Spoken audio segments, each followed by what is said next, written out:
성도 여러분, 안녕하세요. 11월 14일 금요 묵상의 말씀은 에스라 2장 59절부터 70절 이름도 빛도 없이라는 말씀으로 함께 은혜를 나누기를 원합니다. 하나님이 이 땅 위에 하나님의 뜻을 이루어 가시기 위해 그 뜻을 이루어 갈 사람을 부르십니다. 하지만 이 부르심은 어떤 특별한 사람만을 위한 것이 아니라 누구나를 위한 것임을 알아야 합니다. 고린도전서 1장 26절 형제들아 너희를 부르심을 보라. 육체를 따라 지혜로운 자가 많지 아니하며 능한 자가 많지 아니하며 문벌 좋은 자가 많지 아니하도다. 세상은 특별한 사람만이 누군가에게 부름을 받지만 세상은 능력 있는 사람을 불러 사용하지만 세상은 재능 있는 사람을 불러 일에 쓰임을 받지만 하나님의 부르심은 우리의 행위가 아니라 오직 하나님의 은혜로 이루어지는 부르심인 것을 기억하며 때로는 우리의 능력이 부족하다 할지라도 우리의 지혜가 부족하다 할지라도 우리의 학력이 부족하다 할지라도 하나님은 합력하여 선을 이루시는 그런 하나님. 오늘 에스라서는 이런 놀라운 하나님의 부르심에 순종하여 나오는 사람들의 이야기가 바로 에스라서의 이야기죠. 주전 538년 메데파사의 고레스 왕은 하나님의 감동을 따라 한 조서를 내리게 됩니다. 그리고 그 조서를 통하여 포로로 잡혀 있던 이스라엘 백성들이 고향 땅으로 돌아가 무너진 하나님의 성전을 재건하라는 조소입니다. 이미 70년 동안 살고 있었던 삶의 터전을 뒤로하고 황폐하고 무너져 내린 이스라엘로 돌아간다는 것은 결코 쉬운 일이 아니었을 것입니다. 그럼에도 불구하고 고레스의 조소가 하나님의 부르심인 것을 믿고 약 5만 명의 사람들이 자원하여 예루살렘을 향하여 길을 나서게 된 것입니다. 우리 잘 말씀드렸던 것처럼 이 돌아오는 귀환은 1차, 2차, 3차에 걸쳐서 귀환이 이루어지죠. 스룹바벨과 여호수아를 통하여 1차 귀환, 에스라를 통하여 이 중심으로 하여 2차 귀환, 마지막 세 번째는 느헤미야를 중심으로 하여 세 번에 걸쳐서 이스라엘 백성들은 바벨론의 포로로 잡혀갔던 이들이 돌아오게 되어집니다. 특별히 1절과 2절 말씀을 보면 주요 인물들에 대해서 소개하고 있고 3절부터 20절까지는 가문별 숫자, 21절부터 35절까지는 출신 성읍별 숫자, 36절부터 58절까지는 특수한 신분을 가지고 있는 사람들의 숫자를 기록하고 있습니다.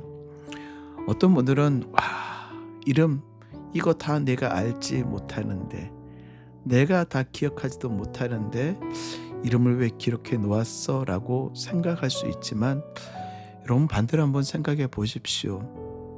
그 이름 가운데 그 명단 가운데 나의 이름이 기록되어져 있다라고 하면 신문에 나의 이름만 등장해도 가문의 영광이요 가문의 기쁨이요 그것을 쳐다보며 내 이름이 여기 있어 라고 생각할 것인데 만약에 그 명단 가운데 내 이름이 기록되어져 있는 그 순간 그것을 바라보는 사람은 어떤 마음으로 바라보았을까요?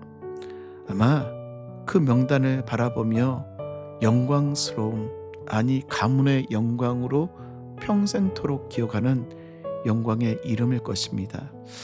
마지막 하나님의 생명책 가운데 나의 이름이 기록되어져 있다라고 하며 나의 이름이 크고 가운데 반드시 써 있다라고 하면 다른 사람은 아무 상관하지 않겠지만 나에게 있어서 가장 큰 기쁨이요 영광스러운 이름, 사실 오늘 기록되어져 있는 이 지루할 정도로 나열되어져 있는 이 이름들은 나와 아무 상관없는 이름이라 할지라도 그 이름이 쓰여져 있는 그 사람에게는 영광스러운 이름인 것과 같이 사랑하는 성도 여러분, 저는 마지막 날 하나님의 부르심 앞에 생명책 앞에 기록되어진 이름들 되시길 주의 이름으로 축복합니다.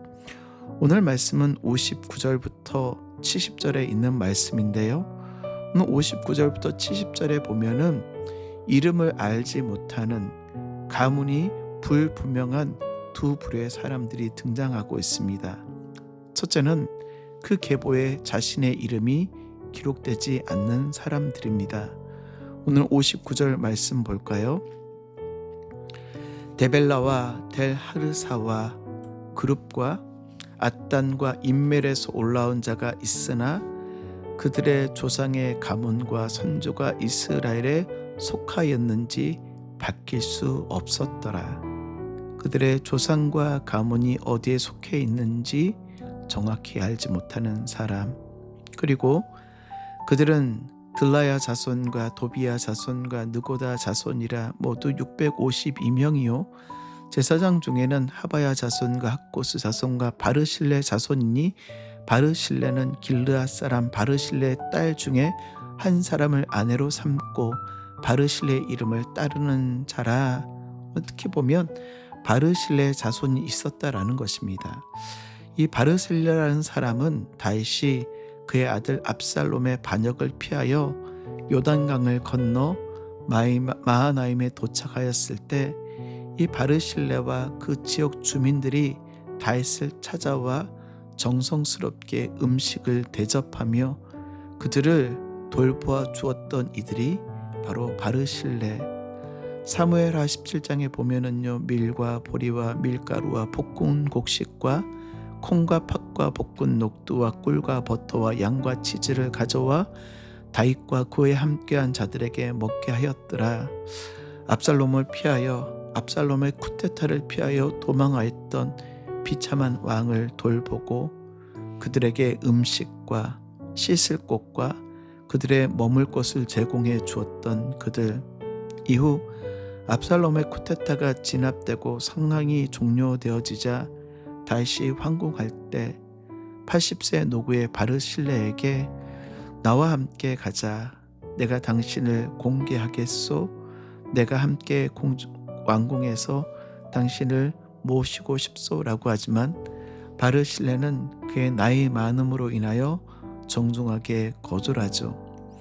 오늘 본문의 바르실레란 바로 그런 바르실레를 존경하여 바르실레의 딸과 결혼한 후에 아예 바르실레라는 이름으로 계명한 자의 자손이라는 것입니다. 의롭고 동정심 많았던 바르실레처럼 그들도 그렇게 살아가겠다. 이름도 없이 빛도 없이 남을 위하여 도우며 살다 다시 이름 없이 예루살렘으로 귀환하였던 귀환의 대열에 동참한 것, 아름다운 이름 바르실레를 기억한 것은 오늘 우리에게도 복된 일이 아닐 수 없습니다. 그런데 오늘 본문에는 또 다른 이름 없는 사람들이 등장합니다. 68절 어떤 족장들이 예루살렘에 있는 여호와의 성전터에 이르러 하나님의 전을 그곳에 다시 건축하려고 예물을 기쁘게 드리되 힘 잘하는 대로 공사하는 금고에 드리니 금이 6만 천 다르기요 은이 5천 만에요 제사장의 옷이 100벌이었더라. 어떤 족장이 예물을 기쁜 마음으로 힘 잘하는 대로 하나님의 성전 건축을 위하여 기쁜 마음으로 드린 족장들이 있었습니다.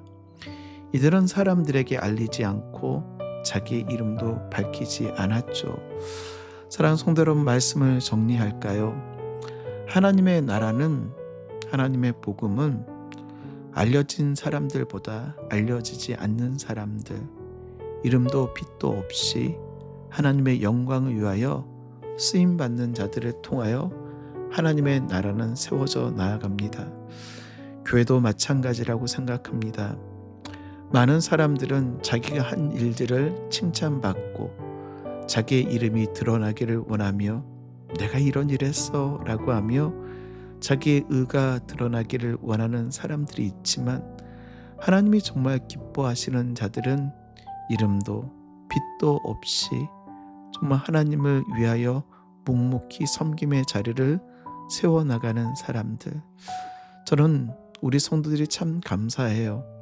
때로는 아무도 없는 시간에 교회를 찾아와 하나님 앞에 나와 무릎 꿇고 기도하는 성도들, 그리고 아무도 없는 그 시간 가운데 성전을 돌아보며 성전 의자를 물질하고 걸레질하고 먼지가 쌓이지 아니하도록 청소하며 교회 주변을 돌아보며 쓰레기가 있는지 없는지, 교회에 피해가 있는지 없는지 낙엽을 쓸어내고 교회의 필요를 채워내는 이름 없는 어떤 족장과 같은 사람들을 통하여 하나님의 나라 가운데 귀하게 세워나갈 뿐만 아니라 하나님의 거룩한 교회가 세워나간다는 사실, 저는 우리 주님이 우리의 이름을 드러내고 우리의 의를 드러내는 사람들보다 이렇듯 이름도 빛도 없이 기쁜 마음으로 힘 잘하는 대로 섬기는 자들을 하나님께서 더 기뻐하신다라고 생각합니다. 사랑하는 성도 여러분, 오늘도 우리의 이름이 드러나는 것이 아닌 오직 예수 그리스도의 이름이 드러나며 그 예수 그리스도의 이름을 위하여 때로는 사람들이 인정하지 않지만 이름도 빛도 없이 우리 섬기는 자리 가운데 하나님의 영광을 위하여 쓰임받는 우리 귀한 뉴영들 푸른교회 성도님들 되시길 주의 이름으로 축복합니다.